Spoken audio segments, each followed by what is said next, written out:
தமிழக அரசியலில் திடீர் பரபரப்பு தொற்றியுள்ளது. ஆளும் அதிமுக ஒரு பக்கம் எம்எல்ஏக்கள் கூட்டத்திற்கு அறிவிப்பு வெளியிட்ட எதிர்க்கட்சி தலைவர்களும் தொடர் சந்திப்பில் இறங்கியுள்ளனர். இன்று நடந்த அடுத்தடுத்த சந்திப்புகள், அதனைத் தொடர்ந்து வெளியாகியுள்ள அரசியல் தகவல்களை இப்போது பார்க்கலாம்.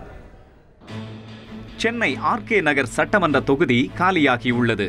இன்னும் 6 மாதங்களில் அங்கு இடைத்தேர்தல் நடத்தப்படும் என்ற தேர்தல் ஆணையத்தின் அறிவிப்புதான் இந்த பரபரப்புக்கு காரணம். அண்மை காலமாக எதிரும் புதிருமாக இருந்து வரும் திமுக பொருளாளர் மு.க. ஸ்டாலினும் பாமக இளைஞரணி தலைவர் டாக்டர் அன்புமணி ராமதாசும் சந்தித்தது பரபரப்பை உச்சத்திற்கு கொண்டு சென்றுவிட்டது. தனது சகோதரர் மு.க. தமிழரசுவின் மகன் அருள்நிதியின் திருமணத்திற்கு அன்புமணியை அழைப்பதற்கு வந்ததாக விளக்கமளித்த மு.க. ஸ்டாலின் தமிழகத்தில் ஆளும் கட்சிக்கு எதிரான அலை உருவாகியுள்ளதாக அரசியல் கருத்தையும் வெளியிட்டார். தேர்தல் தேதி அறிவிக்கட்டும், அதற்கு பிறகு இன்றைக்கு இருக்கக்கூடிய ஆளுங்கட்சிக்கு எதிராக எதிர்ப்பு அலை மக்களிடத்திலே வந்து கொண்டிருக்கிறது. அதற்கு ஏற்றாற்போல் அரசியல் சூழ்நிலை மாறிக்கொண்டிருக்கிறது. எது எப்படி இருந்தாலும் தேர்தல் நேரத்தில் தான் உறுதியாக எதையும் சொல்ல முடியும். எந்த விதமான நீங்கள் அரசியல் கேள்வி கேட்டாலும் அதற்கு நாம் பதில் சொல்வதற்கு தயாராக. இந்த சந்திப்பு குறித்து அரசியல் கருத்து எதுவும் தெரிவிக்க டாக்டர் அன்புமணி ராமதாஸ் மறுத்துவிட்டார். இந்த சந்திப்பின் போது அரசியல் பேசவில்லை என்றும் அவர் விளக்கமளித்தார். நாங்கள் அரசியல் எதுவும் பேசவில்லை. இது குடும்ப நிகழ்ச்சி, அது மட்டும்தான் நாங்கள் பேசினோம். எங்களுடைய இல்ல திருமணத்திற்கு அவரை நாங்கள் அழைத்தோம். அவரும் திமுக தலைவரும் வந்திருந்தார்கள். அதே பண்பாடு நம்மளுடைய நாகரிகத்தை பின்பற்றி நாங்களும் இந்த திருமண விழாவில் நடந்து கொண்டிருக்கின்றோம். இதில் வேறு எதுவும் நாங்கள் பேசவில்லை. இந்த நேரத்திலே பேசுகின்ற சூழலும் இல்லை.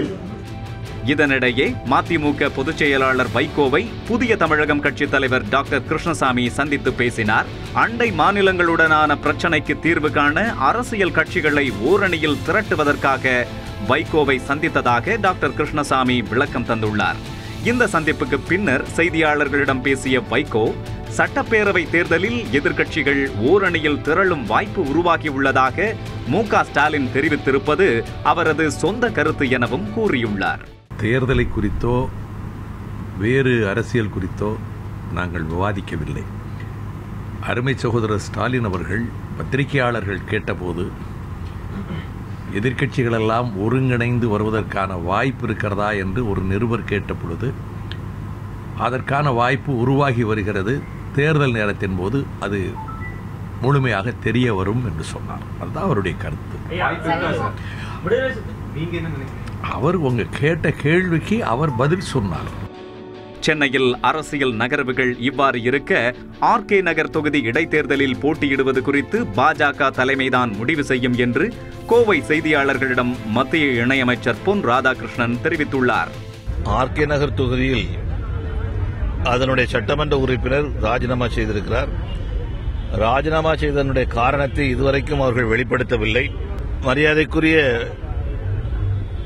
முன்னாள் முதல்வர் அம்மா அவர்கள் அங்கு போட்டியிடுறாங்களா இல்லைன்னு எனக்கு தெரியாது.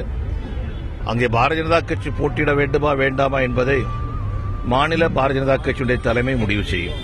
தமிழக அரசியலில் கட்சி தலைவர்களின் நகர்வுகள் கூட்டணியை இலக்காக வைத்து நகர்கின்றனவா அல்லது தற்போதைய நிலையிலான எதேச்சையான சந்திப்புகள் தானா என்பதை பொறுத்திருந்துதான் பார்க்க வேண்டும்.